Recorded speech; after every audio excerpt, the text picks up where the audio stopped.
clear tu le ngai thla tu zong zong te in zova in chibai ka buk le vek cheu ni zaina video kan en how tur le kan react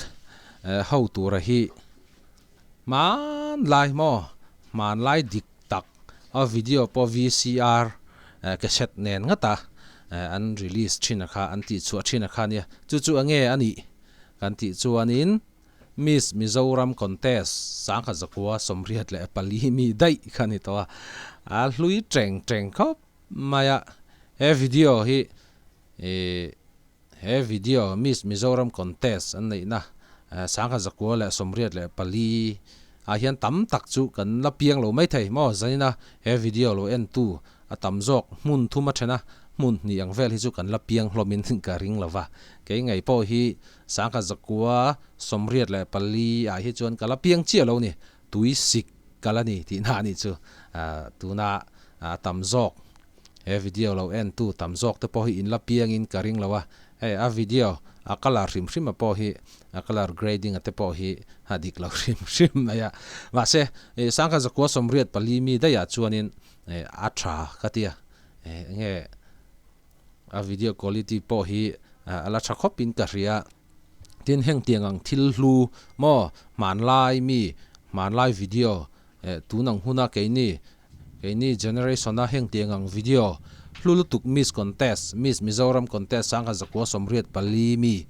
en thayala om hi vanai ka inti khop maya nangni po vanai in ti ve ngai kha ka ring tlat ani chuwan chon zaina hianin ka ron react don ani ya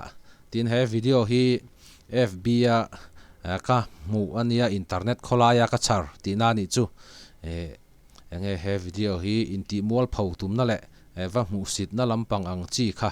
om lo rim maya ka lo mani mo he video ken tir hianin ka lim me ka nui na samaya chuwan chon zaina po hen nangni po hi nangni po hianin in hlim pui nge kha ka ring tlatani chuwan chon zaina hianin kan thlir ho tan ka ron chop chuak don ani ya chuwan chon nangni pon uluk deuin lo ngai thlau la lo en ula lo hlim pui ve bokula ti kha ka han som sa bok cheu ni ti chuan ni han play le don teng zirti tu ni tira eng zirti tu ngai ni school zirti tu mo ale zai hian ti chai nim shem gần là dấu lâu nhiều VCP nam mình muốn sự thế ngắn VCP mình cái là mò anh lẽ an VCP min ka host tu hian azota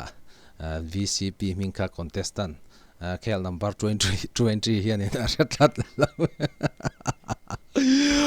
wow Miss Mizoram contest sa kha zakwa somriat pali tu na hianin video yan meka an zo na hi nge mol mang deuh si ma se an mani hun la ya chuan zo na har deuh kha ani don shim maya tu na te po khan kha host tu khan han zo ta tungen inveng VCP ti re tatlat lo mai ta ni chu ma chu ne contestant khel number 20 po hi adem om san lo ni mo sangka zakwa le somriat pali vela chuanin thil han riat zaw fak ngai na kha om lo mai thei ni mo chu wang chuanin ka dem lo ni ka dem lo rim ti chuanin han play la ta in không ai không chỉ nè anh tiếng anh zir chin anh bung lại cha tiếng anh zir tự cần cái tiền này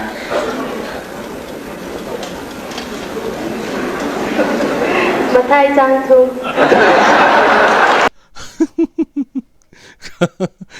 cái lo post lúc cái mình sẽ tìm tao là khai aval lim om em ve o zanin hi kan nui tlei var sakang ti khaloma host tu hian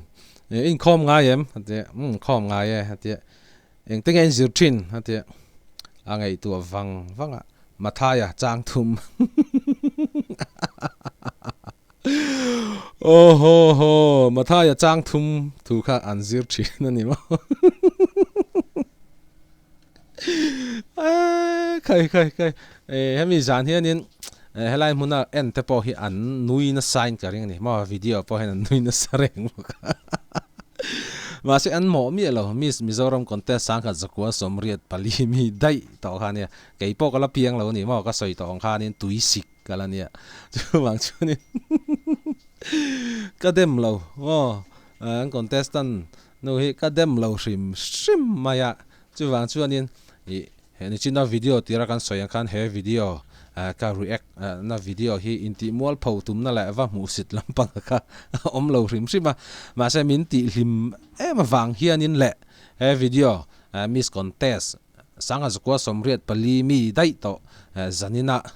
en thei tura kan la om ve rim sim te po hi van hi ka inti khop maya ti chon heng contestant sanga zakwa somriat le pali mi jing tang hen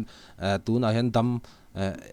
mi ang muzat an lo omin karinga an lo en fu lo ani chuanin ange ka musit lo rim chewa ma se an zo na in chanda na hianin min ti hlimani mo min ti hlim me an mani po hianin in en let ta se huata an la du in karing lowa an hlim pui viau zog in karing ani chuanin play le phot te thì thà bé bốc giang cái gì à? À để cho nó lo mà đi bế xỉ những cái chú. Cái tiền giang bé xỉ thôi. Ấy tiền giang nó à? An sang thiam lom khop me zona an zo rim rim he hosian in a zona contestant den hena zona a pek rim hi an sang thiam khop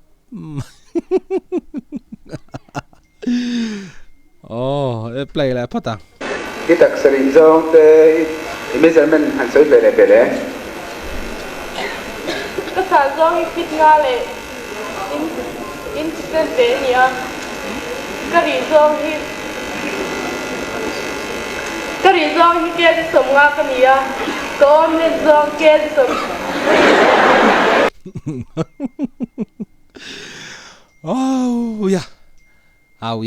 tu na hian in zan dariat arito kala nuina sakhop me hey lum ka tilutuk mo ka nuina sal tu ka sum sal tu ka omlen zong a measurement ka zot omlen zong ka kesi zong in soile palo me azia lo trin khop mai ma se sanga zakwa somriat ale palimi dai ani ti kha thai hil su iril ru dareng ro an zo na po hi aro puilu tuklat tin an chanda na po hi ro puilu tuklat ke ni an mani huna chuan tu na zo na zong te po hi har viau tur ni chuan lo nui top ka lo nui ngot ta kha a fu ber lem lo mai thei ni ma se min ti hlim ani le kumina hian na em lo ni ta na kumai te le tum phong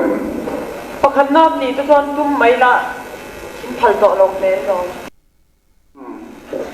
anh này đi dàn khan đa rằng tiếng in lên tên hồ đây với không bị lên cái này rất lớn ra rồi ha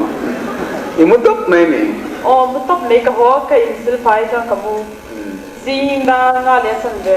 về là sự trang chuan hay là nếu cần kun sinh à thì thiết giống giống suy kiếm tóc để lên suy kiếm tóc gì được cái nào mò thể chuan rồi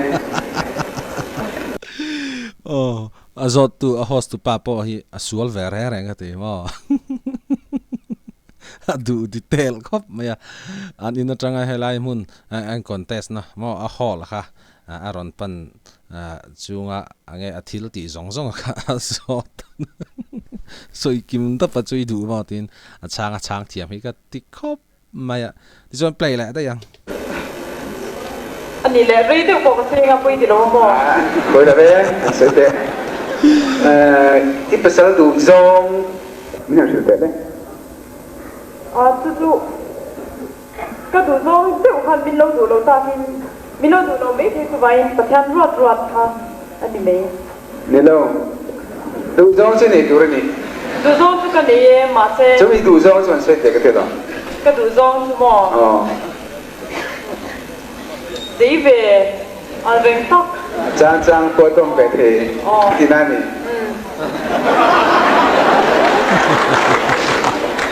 nghe Bible taพูดเนี่ยประเทศนี้เพียงเนี่ยหมออีกข้อมจะเพียงหมอเรียกเป็นปัญจีไงดูว่าไอ chang bua tiang lampang ngai thua lawa oh bia in bo ti pon ti ve thei thau ma che e ko mo ko be thin ti bo a to to ti ve thei thau ma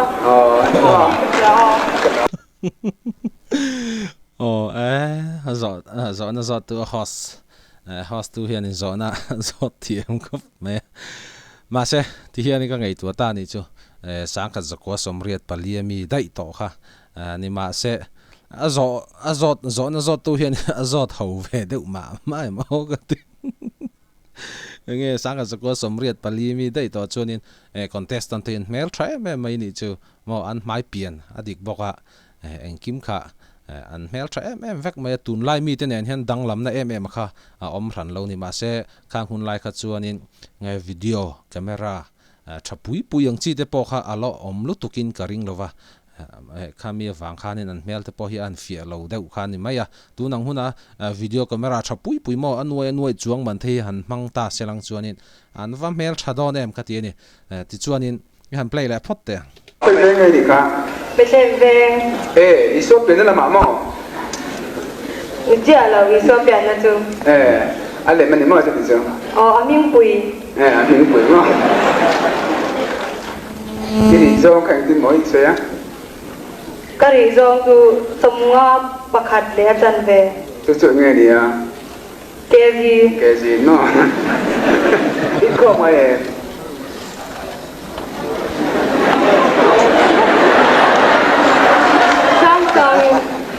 Sang mo mai pakat tak isom tu buat ada ni tro. Ini le pakat nan lo ni tak tut mai la. Chalai tin he na. Thu giả soi tuần KTP den van pa ho la nen som ta te sila enge soi ta không le ka soi tu ka chu me that me pian nan ringa thia ni lo wa chung ri hin zo ha chu chang thalo tu good mo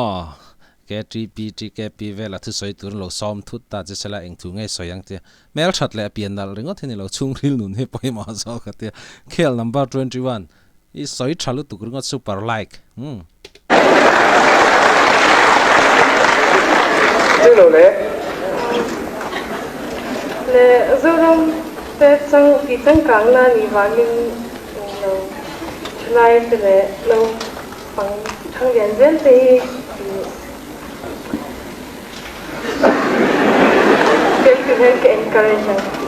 Along ame. Ali mom lom khop maya Miss Mizoram contest aka zakwa somriat pali mi kha kam hu fu lo maya kal limpui em awangin le zona an chan thiam em awangin le zona te an zo thiam em awangin zain na hianin karon react ania nangni ponin lo limpui ve ngai kha karing tlat ani ti chuanin ka Miss Mizoram contest aka zakwa somriat pali mi video munom tak mai kan na zo na zo tu hian in zo thiam ka ti khop maya ma se chang chun a zo tho ve de uthin khati Miss Mizoram contestant te zo na han pe ka tan chuanin a then hi chu zo na om lo ang chi lek te po kha om ve thowa ma se an mani hun lai mi la tan kha chuanin an mani hun lai mi atana zona an siam atan kha chuanin a tha tho mai a that phei chu ti chuan a chang tu lampang Miss contestant te point an chang thiam khop maya ti chuan he video hi I lo hlimpui ve ngai kha ka bei sei thlat ani ti chuan in mang tha ni man nuam le vek ule